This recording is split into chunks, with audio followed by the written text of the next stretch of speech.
Kenapa orang-orang Yahudi ini diberikan contoh oleh Quran sebagai al-maghdum alaihim? Karena riwayat-riwayat menunjukkan setiap kali mereka diberikan informasi, kemudian diberikan kenikmatan, itu selalu diingkari. Selalu diingkari, ya, ingkar terhadap nikmat Allah Subhanahu wa taala. Mereka sudah mendapatkan nikmat dari Allah, dibebaskan dari kejaran Firaun. Bahkan Firaunnya ditenggelamkan, Pak. Itu di depan mata mereka. Di begitu bebas, ya mereka berkata, bagaimana kita ini di belakang dikejar? Lalu kemudian dengan izin Allah Subhanahu wa taala dijadikan laut itu terbelah dua dan kita tahu bersama ditenggelamkan. Itu di hadapan mata mereka. Belum kering kakinya basah dengan air laut, keluar dari situ. Alhamdulillah, Firaun telah hancur, Firaun telah musnah. Jalan mereka kalau dengan bahasa singkat. Tiba-tiba di jalan mereka berkata, "Musa, kamu enak yakin dengan Allah karena lihat Allah. Kalau kami nggak pernah lihat Allah, bagaimana bisa yakin? Kami nggak mau yakin kepada Allah sebelum kami lihat Allah langsung." Ya, Quran surah kedua dari ayat 55-nya sampai ayat 56. Ya. Wa idz qultum la ya Musa lan nu'mina laka hatta narallaha jahra.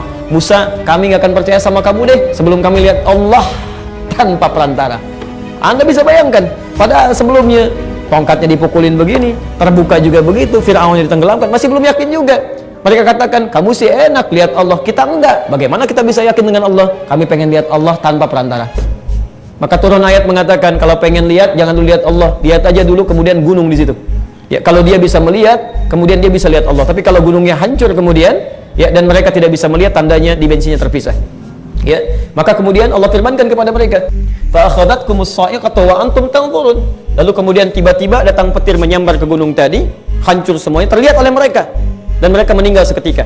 Ya, meninggal ini bukan meninggal ajalnya habis maut, bukan, tapi diwafatkan sementara oleh Allah, dihidupkan kembali.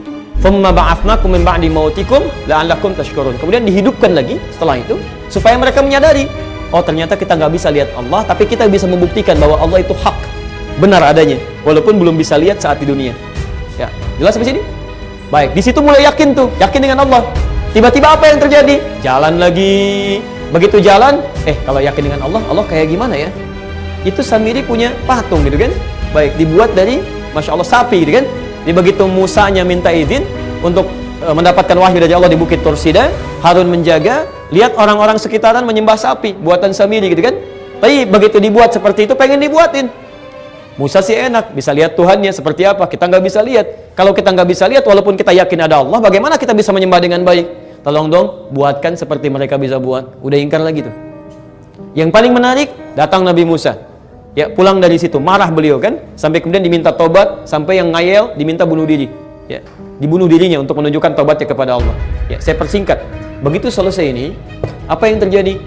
Diampuni kesalahan mereka oleh Allah, sisa-sisanya difirmankan oleh Allah untuk pergi kemudian ke satu tempat supaya bisa hidup dengan nyaman di situ. Ya, datang kemudian di daerah Palestina, yang Palestina sekarang sebagiannya dijanjikan untuk mereka masuki. Begitu mau masuk ke situ, Allah firmankan, di situ ada banyak orang bermasalah. Tapi syaratnya kamu cuma tinggal masuk aja. Begitu masuk ke situ mereka akan ditaklukkan. Jadi nggak ada perkelahian, Pak. Nggak ada perkelahian, nggak ada peperangan. Asal masuk ke situ mereka tunduk. Apa kata mereka? Musa, gini aja deh. Itu orangnya kelihatannya kuat-kuat.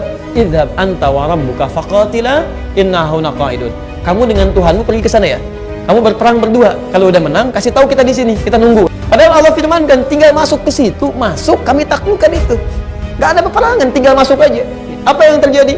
Musa, kamu dengan Tuhan kamu aja, pergi ke sana berdua. Ntar perang, kalau sudah perang menang, kasih kabar kami di sini. Kami ikut masuk katanya. Itu luar biasa, Pak. Bahkan ketika difirmankan untuk berputar-putar di situ, nikmat diberikan, turun kemudian ayat-ayat di Al-Baqarah ayat 57, posisi paling kiri sebelah bawah. Itu kalau jalan Bu ya, Anda panas bawa payung. Itu umatnya Nabi Musa enggak? Wa dhallalna 'alaikumul ghamama wa anzalna 'alaikumul manna wassalwa. Setiap berjalan ada panas, itu awan langsung menaungi di atas. Setiap pengen manisan tinggal ngambil, pengen madu tinggal ngambil. Apa yang terjadi? Masih minta kepada Nabi Musa, pengen yang lain, yang ini bosan katanya. Ayat 60-nya, ayat 61 maaf, ayat 61 posisi paling kanan sebelah bawah di pertengahan. Ya, lihat kalimatnya. Wa idz qultum ya Musa lan nasbiru ala ta'amin wahid fad'u lana rabbaka yukhrij lana mimma tumbitul ardu min baqliha wa qithaiha wa fumiha wa adasiha. Masya Allah, Musa, kami nggak bisa dengan yang ini nih, bosan, cari yang lain. Mintakan sama Tuhanmu, kami pengen menu yang variatif. Sampai saking kesalnya Musa, kata Musa, idhabu misrang, sana balik lagi ke Mesir sana. Udah dikeluarkan dari Mesir, minta yang macam-macam, kata Musa saking kesalnya, balik lagi ke sana ke Mesir. Berenang sana kalian semua. Saking kesalnya. Jadi Anda bisa bayangkan, ada umat-umat. Jadi mereka ini tahu Allah. Tahu. Makanya sampai sekarang, coba cek ya, siapa Tuhannya orang Yahudi? Nggak ada. Pernah nggak Anda lihat misalnya, Yahudi punya Tuhan begini? Nggak ada kan? Mereka cuma meratap di dinding ratapan itu kan? Ya, tanyakan siapa Tuhannya? Enggak, mereka tahu Tuhannya itu Allah. Mereka tahu ketentuannya ada dan sebagainya. Cuman kemudian mereka palingkan, mereka tidak gunakan, mereka tepikan hanya untuk selera nafsunya aja. Itulah yang menyebabkan kalimatnya di Quran disebut dengan maghdub alaihim. Terlaknat mereka karena tahu keadaannya, tahu informasinya, tahu rasulnya, tapi tetap diingkari dalam prakteknya.